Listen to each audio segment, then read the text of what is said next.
వీడియోలో నేను తారాపు అప్డేట్ చెప్పబోతా ఉన్నా. బూతులు అనుకుంటున్నాను నిజంగా స్వామి. శ్రీజ రీఎంట్రీ ఇవ్వబోతా ఉంది. Sreeja is going to re-enter the house. ఇది మీకు నచ్చినట్టయితే ఫస్ట్ వీడియో లైక్ చేయండి. ఈ వీడియోకి లైక్స్ పగిలిపోవాలి, హైప్ పగిలిపోవాలి, కమెంట్ పగిలిపోవాలి, అన్నిటికంటే హైయెస్ట్ కమెంట్స్ రావాలి అని చెప్పేసి ఎక్స్పెక్ట్ చేస్తున్నాను. ఎక్స్ కంటెస్టెంట్స్ని హౌస్లోకి పంపించబోతున్నారు.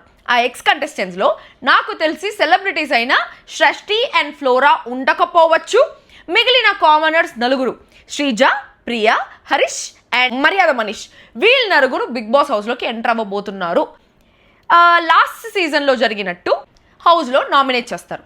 నామినేట్ చేయడం ఒకటే కాకుండా సేమ్ సీజన్ 7 లాగా ఈ రతిక, శ్రీ, దామిని అనుకుంటా, వీళ్ళ ముగ్గురు హౌస్లోకి ఎంటర్ అయినప్పుడు అందరు హౌస్లో ఒక ఓటింగ్ వేసి ఎవరు హౌస్లోకి రావాలనుకుంటా ఉన్నారని చెప్పేసి వాళ్ళకి ఒక గేమ్ పెట్టి ఏదో చేసి రతికాని ఎట్లయితే లో ఓట్స్ వచ్చిందని చెప్పేసి రీఎంట్రీ ఇచ్చారో సేమ్ అలానే ఈసారి కూడా ఈ కామనర్స్ నలుగురిని పెట్టి వీళ్ళల్లో ఎవరికి ఈ రీఎంట్రీ ఆప్షన్ ఇవ్వాలి అనే ఒక పాయింట్ తీసుకొని వాళ్ళని హౌస్లో ఉంచాలి అనేసి అనుకుంటున్నారు.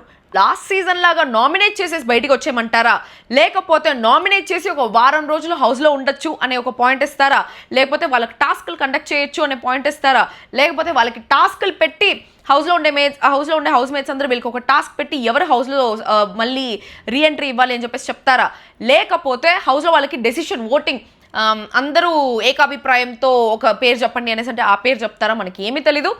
ఒకవేళ శ్రీజాకు తక్కువ ఓట్స్ వస్తే సేమ్ రతిక లాగా ఇది రణరంగం కాదు, చదరంగం కాదు, మృదంగం అని చెప్పేసి మళ్ళీ ఏమన్నా తక్కువ ఓట్స్ వచ్చాయి కాబట్టి శ్రీజాన్ హౌస్లో పెడతారా, లేకపోతే ప్రియాన్ పెడతారా, హరీష్ని పెడతారా, మనీష్ని పెడతారా. సో హౌస్కి ఎవరు ఉపయోగమైతే వాళ్ళని పెడతారా, లేకపోతే వేరే వాళ్ళని పెడతారా మనకు తెలీదు. మ్యాక్సిమం శ్రీజ రీఎంట్రీ రావాలనేది మనం కోరుకోవాలి. మనం కోరుకునేది తప్ప ఇంకేం లేదు. సో శ్రీజ రీఎంట్రీ ఈ రకంగానే ఉంటుంది.